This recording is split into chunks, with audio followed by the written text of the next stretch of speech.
My parents sued me for unjust enrichment because I refused to liquidate my retirement fund to save my brother's failing business. They claimed my childhood was an investment I had to repay. But they forgot I'm a forensic accountant and I knew exactly where their money was really hiding. This is where the story truly begins, and you won't want to miss what happens. Make sure you're subscribed to see it through to the end. We're always curious. Where in the world are you all watching from today? Let us know in the comments. The envelope wasn't heavy, but when it hit my doormat, it felt like it carried the weight of a tombstone. I was lying on the sofa, curled into a tight ball beneath a heated blanket. It had been 4 days since the surgery, a routine appendectomy that had turned complicated due to an infection. My abdomen felt like it was being held together by fire and staples. I hadn't showered in 3 days. My hair was a matted mess, and the painkillers were making the edges of my vision blurry. I wasn't expecting anyone. I certainly wasn't expecting a process server. When the doorbell had rung earlier, I had shuffled to the door, hunched over, clutching my side. The man on the porch didn't look me in the eye. He just asked, "Isabella?" And when I nodded, he shoved the thick manila envelope into my hand and walked away without another word. Now I stared at it. Superior Court of the State of New York. My hands trembled, not just from the residual fever, but from a sudden, icy dread that pierced through the narcotic haze of the medication. I tore the flap open, the paper slicing a tiny cut into my thumb. I didn't even feel the sting. I pulled out the stack of documents, the legal jargon swimming before my eyes until I focused on the names in bold print at the top of the complaint. Plaintiffs Rowan redacted and Victoria redacted. Defendant Isabella redacted. My parents were suing me. I forgot the pain in my stomach. I forgot the infection. I felt the bile rise in my throat as I scanned the paragraphs, my eyes darting frantically over the words. Phrases jumped out at me, aggressive and absurd. Failure to provide familial support. Breach of implied contract. And then, the term that made the room spin, unjust enrichment. I dropped the papers onto the coffee table as if they were burning my skin. The room was silent, save for the hum of the refrigerator and the pounding of my own heart in my ears. I reached for my phone, my fingers fumbling over the screen. I saw 3 missed calls from my mother, Victoria. No voicemails, just missed calls as if she were checking to see if the bomb had detonated yet. I didn't call her back. I couldn't. Instead, I stared at the wall, the betrayal washing over me in a cold, suffocating wave. I had just come out of surgery. They knew that. I had texted them from the recovery room, telling them I was scared, that I was in pain. They hadn't visited. They hadn't sent flowers. Instead, they had sent a lawsuit. The room felt suddenly too small, the air too thin. I read the final line of the summary again, just to make sure I wasn't hallucinating from the fever. They were demanding a sum that was almost exactly the amount of my entire savings and 401k combined. The betrayal was worse than the diagnosis itself. It wasn't just a lawsuit, it was an eviction notice from my own family. The silence of the house, usually my sanctuary, transformed into a prison. I sat there for hours, the sunlight shifting across the floorboards, unable to move. Every time I looked at the papers, a fresh wave of nausea rolled through me. Unjust enrichment. I whispered the words aloud, testing their weight. In the legal world, my world, where I worked as a forensic accountant, that term usually applied to business partners who stole trade secrets or contractors who took payment without doing the work. It meant someone had profited unfairly at another's expense. My parents were claiming that by raising me, by feeding me, clothing me, and housing me until I was 18, they had enriched me, and now that I was successful, they were entitled to a return on that investment. My phone buzzed again. This time, it was a text from Luke. "Mom says you got the papers. Don't be dramatic, Bella. Just sign the settlement agreement and we can drop the court thing. I really need the capital by Friday." I stared at the screen, reading the message over and over until the pixels blurred. Don't be dramatic. capital by Friday. He spoke about my life savings, the money I had scraped together through 80-hour work weeks and sleepless nights during tax season, as if it were just a loose piles of cash I was hoarding for no reason. I forced myself to stand up, wincing as the stitches pulled tight against my skin. I needed water. I walked to the kitchen, filling a glass with shaking hands. I drank it down, trying to cool the burning in my chest. I remembered the last time I saw them 2 weeks ago. It was a Sunday dinner. I had been feeling the early twinges of appendicitis then, though I ignored it. Luke had been there, pacing the dining room, talking about his new venture, a luxury lifestyle consulting firm. He needed $100,000 for branding and initial overhead. I had told him no, gently at first, then firmly. Rowan, my father, had sat at the head of the table, cutting his steak with precise, surgical strokes. "Isabella," he had said, his voice smooth and terrifyingly calm, "you have the liquidity. Your brother has the vision. It's the duty of the strong to support the family." "It's not liquidity, Dad," I had argued. "It's my retirement. It's my emergency fund. I'm not an ATM." Victoria had just sipped her wine, looking at me with that disappointed, glossy stare she had perfected over 3 decades. "You've always been so selfish with your success, Isabella. We thought we raised you better." I hadn't realized then that the dinner wasn't a request. It was a final warning. I walked back to the living room and picked up the lawsuit again. I flipped to the section detailing their damages. They had itemized my childhood. Piano lessons, 1998-2004, $12,000. Orthodontics, 2001-2003, $6,500. Room and board, estimated market value, $150,000. They were trying to invoice me for my existence. A dark, cold laugh bubbled up in my throat. It hurt to laugh, but I couldn't stop. They thought this would break me. They thought the shock of the lawsuit, combined with my physical weakness, would force me to write the check just to make the pain go away. They were counting on my fear. They were counting on the fact that I had always been the dutiful daughter, the one who followed the rules, the one who cleaned up the messes. But as I looked at the financial addendum attached to the lawsuit, a sloppy estimation of my net worth that Luke had clearly guessed at, my forensic brain kicked into gear.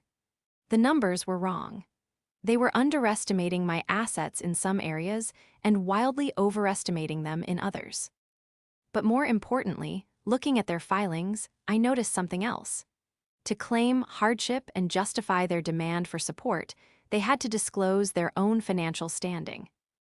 I scanned the summary of their assets. Real estate holdings, $0, primary residence transferred to trust. Liquid assets, $5,000. I frowned. That wasn't right. I knew for a fact that Rowan had sold a commercial property 3 years ago for nearly $2 million. I had helped him set up the initial tax structure for the sale before he fired me and hired a cheaper guy. Where was that money? I dragged myself over to my laptop. The pain in my side was now a dull, throbbing rhythm, a war drum beating a call to arms. I opened my secure work server. I wasn't just a daughter anymore. I was a senior forensic accountant for one of the top firms in the city. Tracing hidden assets wasn't just my job, it was my art form. They had thrown the first punch while I was bleeding on the ground. They wanted a legal battle. Fine. They had forgotten one crucial thing. You don't sue the person who knows where the bodies are buried, especially when that person knows how to read the map. To understand why my parents would sue their own daughter while she was recovering from surgery, you have to understand the mythology of our family. The mythology was simple. Luke was the sun, and the rest of us were just planets lucky enough to orbit him. From the day Luke was born, 4 years after me, he was the golden child. He was charming, I'll give him that. He had a smile that could melt butter and an ability to lie so convincingly that he often believed it himself. I was the responsible one. I was the one who studied. I was the one who got scholarships because Rowan and Victoria couldn't afford to send 2 kids to college, and they were saving the college fund for Luke. He needs the support, Isabella, my mother had told me when I was 17, holding my acceptance letter to a prestigious state university. You're smart, you'll figure it out. Luke, he's sensitive, he needs a safety net. So I figured it out. I worked 2 jobs. I took out loans. I ate instant noodles for 4 years while Luke drove a brand new convertible to his classes at a private liberal arts college, classes he rarely attended. When Luke flunked out after 3 semesters, it was the professor's fault. When he crashed the convertible, it was the other driver's fault. When his first business, a custom sneaker dropshipping scam, failed and left him $40,000 in debt, it was the market's fault. And every time, Rowan and Victoria were there with the checkbook. Rowan was a man who defined himself by his perceived status. A retired real estate agent who had ridden the housing bubble of the early 2000s, he believed he was a titan of industry. He was obsessed with appearance. He wore suits to the grocery store. He spoke in aphorisms like, "You have to spend money to make money," usually right before losing a significant amount of money. Victoria was his perfect counterpart. She was a woman who viewed motherhood not as raising humans, but as curating a gallery. I was the piece of art that was sturdy and functional, hung in the hallway. Luke was the avant-garde centerpiece, the one she bragged about at her bridge club, spinning his unemployment as taking time to curate his next venture. But the investments in Luke were drying up. I knew Rowan's real estate days were long over. They were living off the principal of their savings, burning through it to keep up the appearance of wealth and to fund Luke's lifestyle. Now Luke was 30. He had decided he was going to be a tech incubator. He didn't know how to code. He didn't have a business plan. He just had a pitch deck he'd made on a free graphic design app and a demand for $150,000. "It's a sure thing, Bella," Luke had said during that disastrous dinner. "I just need the seed round. Mom and Dad are tapped out because of the market, but you're sitting on cash. It's selfish not to help." That was the word they used to weaponize my prudence. Selfish. I looked at the lawsuit again. The unjust enrichment claim wasn't just a legal strategy, it was their worldview manifest. In their eyes, my money was their money. They believed that because they had birthed me, they owned my output. I was a subsidiary of the parents and Luke Corporation, and I was withholding dividends. The doorbell rang again. This time, I checked the camera on my phone. It was Rowan. He was standing on my porch, looking immaculate in a navy blazer and slacks, checking his watch. He didn't look like a worried father visiting his sick daughter. He looked like a CEO arriving for a hostile takeover. I struggled to my feet, clutching the wall for support. I shouldn't answer. My lawyer, if I had one yet, would tell me not to answer. But the anger was overriding the pain now. I wanted to see his face. I opened the door. I didn't unlock the storm door, though. I kept the glass barrier between us. "Isabella," he said, his voice projecting that practiced, booming warmth. "We were worried. You didn't answer your mother's calls." "I was served with a lawsuit, Dad," I said, my voice raspy. "I assumed communication should go through counsel." Rowan sighed, a theatrical puff of air, and shook his head as if I were a toddler refusing to eat her peas. "Don't be like that. The lawyers are just a formality, a way to structure the transaction. We need to handle this as a family." "A transaction?" I leaned my forehead against the cool glass. "You're suing me for the cost of my piano lessons." "We're asking for a return on our investment so we can help your brother," Rowan corrected, his eyes hardening slightly. "Luke is in trouble, Isabella, real trouble, this business. He promised investors. If he doesn't pay them back, there could be complications, legal ones. So you want me to pay for his fraud?" "It's not fraud," Rowan snapped, his composure cracking. "It's a bridge loan. Look, just sign the settlement. We drop the suit, you transfer the funds, and we all move on. You have plenty. Why are you hoarding it? Do you want to see your brother go to jail?" I looked at him, really looked at him. I saw the fear behind the arrogance. He wasn't just trying to fund a business. He was terrified. Luke had done something bad, and Rowan and Victoria were broke. They were trying to cannibalize me to feed the beast they had created. "I just had surgery, Dad," I whispered. "I'm in pain." Rowan looked at my midsection, then back at my eyes. For a second, I thought I saw a flicker of concern, but then he checked his watch again. "I know, honey. That's why we wanted to make this easy. Just sign the papers. I have them right here in the car. I can notarize them myself." The realization hit me with the force of a physical blow. He didn't come to check on me. He came because he thought I was weak. He thought the pain meds and the fear would make me compliant. He was a vulture circling a wounded animal. "Go away," I said. "Isabella, be reasonable."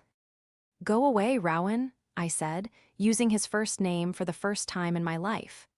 "And tell your lawyer to check his email on Monday, because I'm not just defending this suit, I'm auditing it." I slammed the heavy inner door and locked the deadbolt.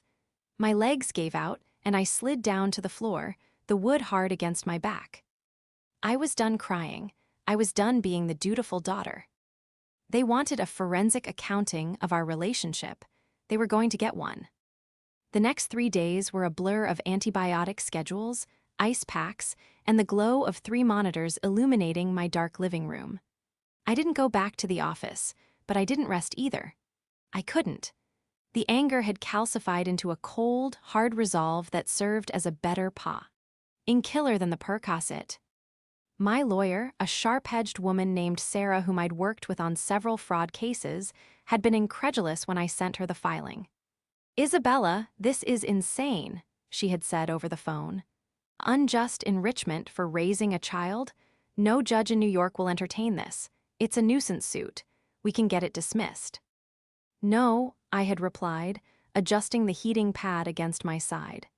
"Don't dismiss it yet. They submitted a sworn financial affidavit claiming poverty to get the filing fees waived and to fast-track the hardship claim. I want to see that affidavit." "Bella, if you let this proceed to discovery, it's going to cost you money," Sarah warned. "It's going to cost them more," I said. "Send me the affidavit, Sarah. I need to see what they told the court they're worth." When the PDF arrived in my inbox, I felt that familiar tingle at the base of my skull, the predator's instinct that kicked in whenever I smelled a cooked book. I opened the file. Rowan and Victoria had listed their total assets at less than $50,000. They claimed their monthly income was solely Social Security and a small pension. They painted a picture of destitute retirees who had given everything to their ungrateful daughter. I cracked my knuckles, wincing slightly as the movement pulled at my stitches. "Okay, Dad, let's see." I logged into a proprietary database used by my firm. It aggregates public records, UCC filings, property deeds, and corporate registrations. I wasn't hacking. I was just connecting dots that most people don't know exist. I started with the house. They claimed the house was in a trust. I pulled the deed history. The R&V Family Trust. Trustees, Rowan and Victoria. Beneficiary, Luke. I wasn't listed. I stared at the screen, a fresh pang of hurt piercing through my professional detachment. They had transferred their primary asset, a house worth $1.2 million, into a trust for Luke 5 years ago. That protected it from creditors, sure, but it also meant they had legally disinherited me half a decade ago without saying a word. But the house wasn't the smoking gun. The commercial property was. Rowan had sold the Grand Avenue building 3 years ago. I pulled the transaction record. Sale price, $2.1 million. The seller wasn't Rowan directly. It was an LLC called Phoenix Rise Holdings. I searched for Phoenix Rise Holdings. It had been dissolved 6 months after the sale. Where did the money go? I traced the registered agent. It was a lawyer in Delaware. Dead end? Not for me. I cross-referenced the address used for the LLC's final tax filing. It matched a PO box in the Caymans. "Sloppy, Dad," I whispered. "So sloppy." Rowan thought he was clever. He thought because he moved money offshore, it vanished. But money leaves a wake like a boat in water. I pulled the UCC filings for Luke's failed businesses. There were 3 of them in the last 4 years: Prestige Consults, Luke Tech, and Vanguard Lifestyle. Each of these businesses had received angel investment loans. I looked at the lender names: PR Capital, Phoenix Resources, Rise Ventures. Rowan hadn't just given Luke money. He had funneled the untaxed profits from the building sale through a series of shell companies to lend money to Luke's businesses. This allowed Luke to look like a legitimate entrepreneur with backing, and it allowed Rowan to hide the $2 million from the IRS by claiming it was reinvested in business ventures that conveniently operated at a loss. But here was the catch: the beautiful, jagged trap they had built for themselves. In their lawsuit against me, they claimed they were broke because they spent their savings raising me. In reality, they were broke because they had washed $2 million through their son's incompetence, likely evading capital gains tax in the process. If I presented this evidence to the court, the lawsuit would be the least of their worries. I had enough here to trigger a federal audit that would strip them of everything: the house, the pension, the freedom. I sat back, the light from the screens reflecting in my glasses. I had the leverage. I had the weapon. But I needed them to confirm it. I needed to see the panic in their eyes to know I was right. I picked up my phone and called Sarah. "Set up a settlement conference," I said. "Tell them I'm ready to discuss terms. I want to do it in person. Thursday." "Are you sure you're up for that physically?" Sarah asked. "I'll take extra ibuprofen," I said. "Just make sure Luke is there." The conference room at Sarah's firm was all glass and polished mahogany, designed to intimidate. I arrived 20 minutes early. I wore my best charcoal suit, though the waistband was uncomfortably tight against my healing incisions. I had used concealer to hide the dark circles under my eyes. I looked impeccable. I looked like a shark. When my family arrived, the contrast was staggering. Rowan strode in wearing a suit that was 10 years out. Of style but expensive, a gold watch glinting on his wrist. Victoria was in cashmere, clutching a designer handbag that I knew cost more than my first car. And Luke looked like he was attending a brunch. He wore ripped designer jeans, a blazer over a t-shirt, and sunglasses that he didn't remove until he sat down. They didn't look at me. They looked at the view of the skyline. "Let's make this quick," Luke said, leaning back in the leather chair and putting his feet on the base of the table. "I have a meeting with a developer at 3. "Get your feet down, Luke," I said, my voice low and flat. He smirked, but he moved them. "Feisty, I guess the surgery didn't humble you." Rowan cleared his throat, placing a folder on the table. "We're glad you came to your senses, Isabella. This lawsuit? It's unpleasant business. But fairness is fairness. We calculated the adjusted inflation on the expenses we incurred for you. We're willing to settle for a flat $300,000. That creates a clean break." $300,000. It was almost exactly the amount I had in my brokerage account. Luke must have snooped through my mail years ago or guessed based on my job title. Sarah, my lawyer, opened her mouth to speak, but I silenced her with a raised hand. I needed to do this. "Fairness," I repeated. I looked at Victoria. "Mom, do you agree with this? You think I owe you $300,000 for raising me?" Victoria sighed, adjusting her pearls. Her eyes were wet, a practiced performance of maternal martyrdom. "Bella, you have so much. We're struggling. Your father and I, we gave up everything for you too. Is it so wrong to expect a little help in our twilight years? We're living on a fixed income." "A fixed income," I nodded. "According to your affidavit, you have less than $5,000 in the bank. Is that correct?" "You read the papers," Rowan snapped. "Yes, we are destitute." "And the house?" I asked. "We don't own the house," Rowan said quickly. "It's in a trust." "A trust for Luke," I clarified. "It's a family trust," Luke interjected. "God, you're so greedy. You always counting everyone else's money." "I'm a forensic accountant, Luke. Counting money is literally what I do." I opened my own folder, a slim, black binder. I slid a single sheet of paper across the polished table. It was the incorporation document for Phoenix Rise Holdings. Rowan's face didn't change immediately. He frowned, squinting at the paper. What is this? That is the shell company you used to sell the Grand Avenue property 3 years ago, I said calmly. You sold it for $2.1 million. Rowan froze. The color drained from his face so fast it looked like a curtain dropping. Victoria stopped fidgeting with her pearls. I don't know what you're talking about, Rowan stammered, but his voice lacked its usual boom. That was a business deal. It failed. The money is gone. I know it's gone, I said, sliding a second paper across.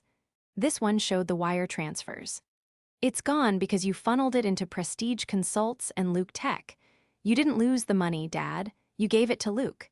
And worse, you claimed those transfers were business losses to avoid paying the capital gains tax on the sale. That's tax fraud. About $400,000 worth of tax fraud. The silence in the room was absolute. Even the HVAC system seemed to hold its breath. Luke looked between me and the paper, his arrogance faltering. So, it's Dad's money. He can do what he wants. Not if he's suing me for poverty, I said, leaning forward, ignoring the sharp pull of pain in my abdomen. You filed a sworn affidavit to a superior court judge stating you have no assets. But I can prove you had $2 million 3 years ago and that you currently control assets hidden in offshore accounts. That's perjury, Dad. That's jail time. Victoria let out a small, strangled sound. Isabella, you wouldn't. You sued me while I was in the hospital. I slammed my hand on the table, the sound cracking like a whip. You served me papers while I was bleeding, and you did it to fund him. I pointed a shaking finger at Luke. To fund another one of his failures. It's not a failure, Luke shouted, standing up. His face was red. The investigation is going to clear me. The room went deadly quiet again. I looked at Luke. What investigation? Rowan reached out and grabbed Luke's arm, digging his fingers into the fabric of his jacket. Shut up, Luke. Shut up right now. I looked from Luke to Rowan. The panic in Rowan's eyes was primal. This wasn't just about the tax fraud I had found. There was something else. Sit down, I said to Luke, my voice dropping to a whisper. What investigation? We're leaving, Rowan announced, standing up and gathering the papers with trembling hands. This meeting is over. We'll see you in court. If you walk out that door, I said, I send this binder to the RS Criminal Investigation Division and the district attorney. Today. Rowan froze. He looked at me, and for the first time in my life, I saw a broken man. But it wasn't the humility of a father asking for help. It was the terror of a criminal caught in the lights. You can't, he hissed. I'm your father. Then tell me the truth, I demanded. Why do you need $300,000 by Friday? The tax fraud is old news. What is happening now? The standoff lasted for a minute, but it felt like an hour. Finally, Victoria broke. She put her head in her hands and began to sob, real, ugly tears this time. They're going to take the house, she wailed. They're going to take everything. Rowan slumped back into his chair. Luke took private loans, not from banks. I turned to my brother. He was looking at the floor, picking at a loose thread on his jeans. Hard money lenders? I asked. It was a bridge loan, Luke snapped, defensive even in his ruin. I was waiting for the Series A funding to come through for the consulting firm. I just needed $50,000 to cover the lease on the office space and the car. The interest rates were high. How high? I asked. Weekly, Rowan whispered. It compounded weekly. I closed my eyes. How much does he owe? $280,000, Rowan said. They gave us until Friday. If we don't pay, they execute a lien on the house. The trust doesn't protect against criminal liens or the kind of people who collect these debts. Wait, I said, my brain racing. If the house is in a trust, they can't lien it unless the trustee signed the guarantee. Rowan didn't answer. He looked at the wall. You signed the house as collateral for a loan shark? I asked, incredulous. He said he had investors lined up, Rowan yelled, pointing at Luke. He showed me the emails. It was a sure thing. We were just helping him bridge the gap. The emails were fake, I realized. I looked at Luke. You forged investor interest to get Mom and Dad to sign over their house. Luke shrugged, a gesture so casual it made me want to scream. I didn't forge them. I projected them. It's visualization. I was manifesting the deal. You committed fraud against your own parents, I said. And when the bill came due, you three decided the solution was to sue me. We didn't have a choice, Victoria sobbed. We couldn't let him get hurt. These people. They threatened him, Isabella. They came to the house. So you decided to sacrifice me, I said.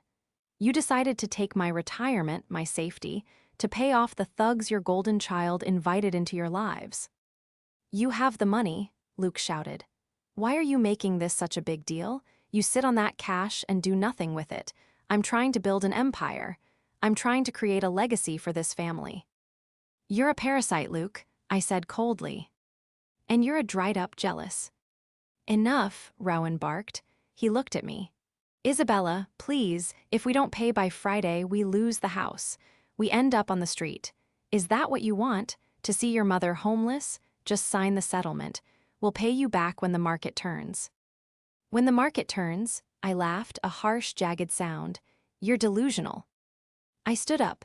The pain in my side was screaming now, a hot iron against my ribs, but my mind was crystal clear. Here is what is going to happen, I said. I am not giving you a dime, not today, not Friday, not ever. Then we proceed with the suit, Rowan threatened, though his voice shook. We will drag your name through the mud. We'll tell your firm you abandoned your sick parents. We'll. Do it, I challenged. Because the moment you file one more motion, I send this binder to the IRS. And not just the IRS. I'll send it to the investors you lied to, Luke. I wonder how they'll feel knowing you committed tax fraud while claiming you couldn't pay them. You're bluffing, Luke sneered. Try me. I walked out of the conference room. I made it to the elevator before my legs gave out.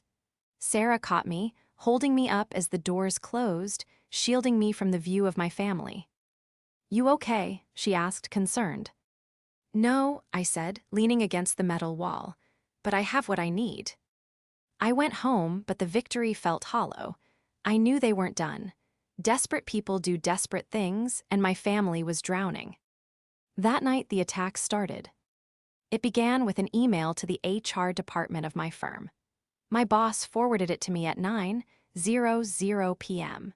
It was a rambling, incoherent complaint from an concerned citizen, claiming I was embezzling client funds and using my accounting skills to hide personal assets. It was obviously written by Luke. It used the word utilization 3 times in one sentence. Then came the social media posts. Luke posted a video on his Instagram story, teary-eyed, claiming his wealthy sister was letting their parents starve. He tagged my employer. He tagged local news stations. But the inal straw came the next morning. I woke up to a notification from my bank. Alert, attempted access. Someone had tried to reset the password to my main brokerage account. They had the correct username and my social security number. They had failed the 2-factor authentication. The IP address was local. It was from my parents' house. They weren't just suing me anymore. They were trying to rob me. I sat at my kitchen table, the coffee going cold in front of me. I had the evidence of the tax fraud. I had the leverage. But I realized that a private settlement wouldn't stop them. As long as they thought they could bully me, they would keep coming. They needed a public lesson. I looked at the calendar. Friday was the deadline for the loan sharks. It was also the day of my nephew's christening, Luke's son from a brief relationship. The whole extended family would be there. Aunts, uncles, cousins, the audience Rowan and Victoria performed for. They wanted to play the family card. They wanted to make this about public perception. Fine. I picked up the phone and dialed the number for the foreclosure clerk at the county recorder's office. Then, I called the lawyer representing the hard money lender. I had some information they would find very interesting regarding the collateral on their loan. I wasn't just going to win the lawsuit. I was going to dismantle the mythology of the golden child, and I was going to do it while everyone was watching. Friday arrived with a slate-gray sky that matched the grim determination in my gut. It was the day of the deadline for the loan sharks. It was also the day of my nephew's christening. My parents had insisted on holding the reception at the local country club, a venue they had maintained a membership to strictly for appearances, even as their actual bank accounts withered. It was the perfect stage. Crystal chandeliers, white linen tablecloths, and an audience of extended family members who had been fed a steady diet of lies about me for the last week. I walked in 20 minutes late. I was wearing a cream-colored dress that hid the surgical bandage, matched with a structured blazer. I didn't look like the villain they had painted. I didn't look like the greedy, abandoning daughter. I looked like exactly what I was, the only person in the room who had their life together. As I entered the ballroom, the hum of conversation died down. Heads turned. I saw my Aunt Carol whisper something to my cousin, shielding her mouth with a manicured hand. I saw the looks, a mixture of judgment and pity. Luke had done his job well. They all thought I was letting my destitute parents starve while I sat on a dragon's hoard of gold. Rowan and Victoria were standing near the head table, holding court. When they saw me, Victoria stiffened. Rowan's face went a shade of pale that clashed with his spray tan. They hadn't expected me to show. They thought the threat of the IRS or the shame of the smear campaign would keep me hiding at home. I grabbed a glass of sparkling water from a passing waiter and walked straight toward them.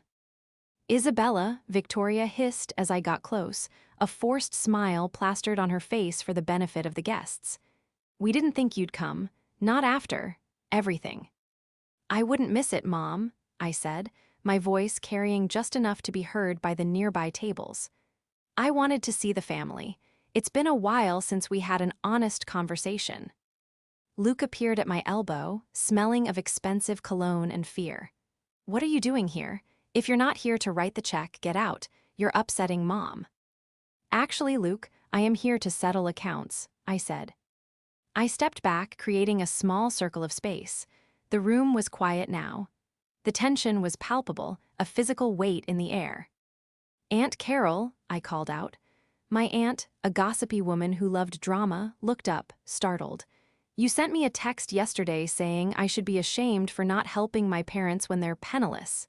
Is that right?" "Well," Carol stammered, clutching her pearls. "Isabella, really, this isn't the time." "It is exactly the time," I said. I turned back to Rowan and Victoria. "Because everyone here thinks I'm being sued because I'm selfish. But they don't know the real reason you sued me, do they, Dad?" "Isabella, stop," Rowan warned, his voice shaking. "Don't do this." I reached into my bag and pulled out the black binder. I didn't hand it to them. I held it up. "My parents sued me for unjust enrichment," I announced to the room. "They claimed they spent their life savings raising me and that I owed them a refund. They told the court they have zero assets. They told you," I gestured to the room, "that they are broke." I opened the binder. "But here is a transfer record from the Cayman Islands," I read, my voice steady and cold. 3 years ago, Rowan and Victoria sold the Grand Avenue commercial building for $2.1 million. They didn't pay Zess on it. Instead, they hid it in offshore accounts to fund Luke's businesses. A gasp rippled through the room. I saw my Uncle Mike, a tax attorney, squinting at me, his interest piqued. "That's a lie," Luke shouted. "She's lying, she's mentally unstable. It's the medication from the surgery." "Is it?" I pulled out the next document. "This is the affidavit from the loan shark you borrowed $280,000 from, Luke. The one you signed using the house that belongs to the trust, as collateral." I looked at Victoria. "You didn't sue me because you were poor, Mom. You sued me because you needed quick cash to pay off the criminals Luke got involved with. You tried to rob your daughter to pay for your son's mistakes. Again." "Get her out of here," Rowan yelled, looking around for security. "She's making a scene." But nobody moved. The family was frozen, caught between the horror of the accusation and the sheer detail of the evidence. "I'm not done," I said. "Because you dragged my reputation through the mud, I decided to clear the air completely. You see, the deadline for that loan was today. Noon, actually." I checked my watch. It's 12:15. As if on cue, though in reality, it was just the inevitable machinery of the law catching up. The double doors of the ballroom opened. It wasn't the police, it was worse. Two men in cheap suits walked in. One held a clipboard, the other held a stack of notices. They weren't looking for the buffet, they were looking for Rowan. "Rowan redacted?" the lead man asked, his voice booming in the silent room. Rowan shrank back. "Who are you?" "Process server," the man said, bored. "And representative for Apex Capital Lending. We have a default judgment and an order of possession for the property located at parent's address. You have 48 hours to vacate the premises." He shoved the papers into Rowan's chest. "And," the man added, looking at a second paper, "I have a summons for Luke redacted for fraud and theft by deception." The silence in the room was shattered by Victoria's wail. She collapsed into a chair, knocking over a flute of champagne. The glass shattered, the sound echoing like a gunshot. "You did this," Luke screamed at me, his face purple. "You called them, you tipped them off." "I didn't have to call them, Luke," I said, my voice calm amidst the chaos. "You signed the contract. You missed the payment. I just made sure the IRS knew about the $2 million in the Caymans so they could freeze the rest of the assets before you gave that to the loan sharks too." I looked at the extended family, who were now staring at Rowan and Victoria with expressions of horror and disgust. The facade was gone. The perfect family was revealed to be a hollow shell of fraud and favoritism. "I won't be funding the bailout," I said to Rowan, who was staring at the eviction notice in his hands shaking uncontrollably. "I'm the unjust enrichment, remember? I'm the investment that didn't pay out." I turned on my heel. My side ached, my head pounded, but my heart felt lighter than it had in 20 years. "Enjoy the reception," I said. And I walked out, leaving them in the ruins of the castle they had built on sand. The fallout was swift, brutal, and entirely public. By Monday, the unjust enrichment lawsuit against me had been voluntarily dismissed. Sarah, my lawyer, called me with the news, laughing in disbelief. Their lawyer withdrew. He said he couldn't represent them due to a conflict of interest, which is legal speak for, I found out my clients are committing active criminal fraud. I didn't laugh, I just felt a quiet, profound relief. Rowan and Victoria were evicted from the house on Sunday. I heard from Aunt Carol, who was suddenly very eager to apologize and bridge the gap, that the scene was chaotic. The lenders took everything that wasn't personal clothing. The furniture, the art, the piano I had learned to play on, it was all seized to cover the interest on Luke's debt. Because I had tipped off the IRS Criminal Investigation Division, the remaining funds in the Cayman accounts were frozen immediately. Rowan and Victoria weren't just homeless. They were facing a federal audit that would likely take years and cost them whatever legitimate retirement savings they had left. Luke didn't fare any better. The investors he had lied to weren't the forgiving type, but the district attorney was even less so. With the evidence I provided regarding his falsified loan applications and the embezzlement of the trust funds, he was indicted on 3 counts of wire fraud. He was currently out on bail, staying on a friend's couch, awaiting a trial that would almost certainly end in prison time. As for me, I took a month of leave from work. I didn't go on a lavish vacation. I stayed home, I healed. I spent the mornings sitting on my back porch, drinking coffee, listening to the birds, and feeling the strange sensation of silence. For my entire life, there had been a background noise of anxiety, the pressure to please them, the fear of their judgment, the need to protect myself from Luke's chaos. Now it was gone. I received a letter from Victoria about 3 weeks after the christening. It was handwritten, sent to my office because I had blocked their numbers and emails. It wasn't an apology. "Isabella, I hope you're happy.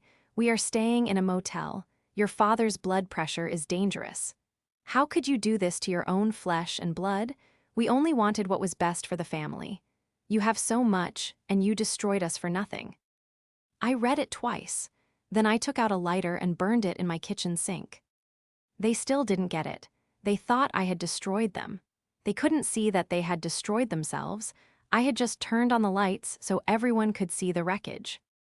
I used my forensic skills one last time to ensure my own financial fortress was impenetrable. I set up new trusts, changed every password, and retained a permanent restraining order against Luke, citing his threats and the attempted bank access. One afternoon, my phone rang. It was Uncle Mike. "Bella," he said, his voice gruff but kind. "I just wanted to say, I looked over the documents you showed at the party. You were right about all of it. I'm sorry we didn't see it sooner." "Thanks, Uncle Mike," I said. "Your aunt and I are having a barbecue next weekend," he offered. "No drama, just burgers and the kids. We'd love for you to come. Your parents aren't invited." I hesitated. The instinct to isolate, to protect myself from anyone sharing that DNA, was strong. But I realized that punishing the bystanders was what Rowan and Victoria would do. "I'd like that," I said. I hung up the phone and looked around my house. It was mine. Every brick, every beam, every piece of furniture was paid for by my work, my sacrifice, my resilience. I had been raised to be a support beam for a crumbling structure. But I had walked away, and while they collapsed, I was still standing. I wasn't the golden child. I was something better. I was free.